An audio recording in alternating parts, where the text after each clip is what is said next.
ശ്രീനാരായണ ഗുരുദേവ തൃപ്പാദങ്ങളിൽ എൻ്റെ സാഷ്ടാംഗ പ്രണാമം.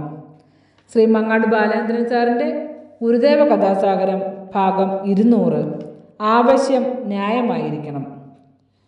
ഭാഗം 200 ആവശ്യം ന്യായമായിരിക്കണം ഇവിടെ ആരംഭിക്കുന്നു.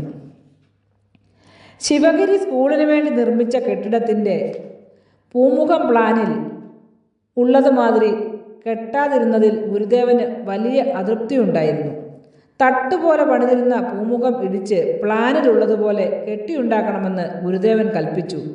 എന്നാൽ കുറച്ചു ദിവസങ്ങൾ കഴിഞ്ഞിട്ടും മാറ്റിപ്പണിയലിന് തുടക്കമായില്ല.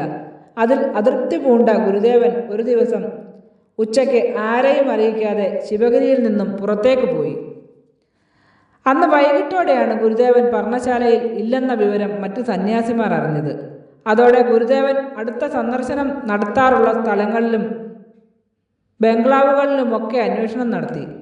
എന്നാൽ അവിടെയെങ്ങും ഗുരുദേവൻ ചെന്നിട്ടില്ലായിരുന്നു. അടുത്ത ദിവസം വെളുപ്പിനെ തന്നെ ബോധാനന്ദ സ്വാമികളും മറ്റ് സന്യാസിമാരും അരുവിപ്പുറത്തേക്ക് പുറപ്പെട്ടു. ഗുരുദേവൻ മടപ്പള്ളിയിൽ ഇരിക്കുമ്പോൾ ശിവഗിരിയിൽ നിന്നുള്ള സന്യാസിമാരെല്ലാം അവിടെ എത്തിച്ചേർന്നു. ഗുരുദേവൻ: എന്താണ് എല്ലാവരും കൂടി വന്നത്? ബോധാനന്ദ സ്വാമി: തൃപ്പാദങ്ങൾ ശിവഗിരിയിലേക്ക് എഴുന്നള്ളണം. ഗുരുദേവൻ: എന്തിന്? നാം പറഞ്ഞാൽ ആരും അനുസരിക്കുകയില്ലല്ലോ.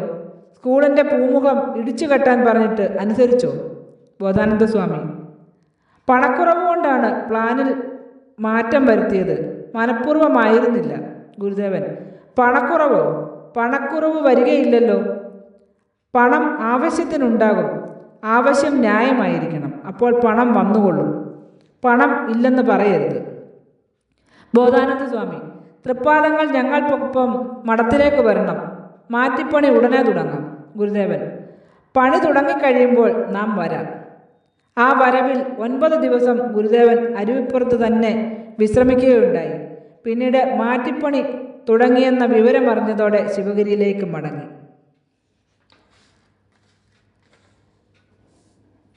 ആത്മീയവാടിയിൽ ആനന്ദ സിന്ധുവിൽ ആറാടി വന്നൊരു കളഹംസമേ,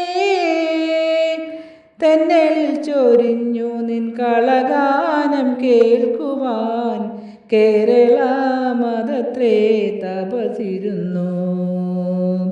ശ്രുതജനമാനസ പത്മവിഹാര ശ്രീനാരായണ ഗുരുദേവാ, ശ്രീനാരായണ ഗുരുദേവാ. ശ്രീ മങ്ങാട് ബാലേന്ദ്രൻ സാറിൻ്റെ ഗുരുദേവ കഥാസാഗരം ഭാഗം 200 ആവശ്യം ന്യായമായിരിക്കണം ഇവിടെ അവസാനിച്ചിരിക്കുന്നു. ഇതിൽ വന്നിട്ടുള്ള തെറ്റുകുറ്റങ്ങൾ സദയം ക്ഷമിക്കണമെന്ന് ഗുരുദേവ നാമത്തിൽ അറിയിക്കുന്നു. നന്ദി, നമസ്കാരം. ഗുരുധർമ്മം വിജയിക്കട്ടെ.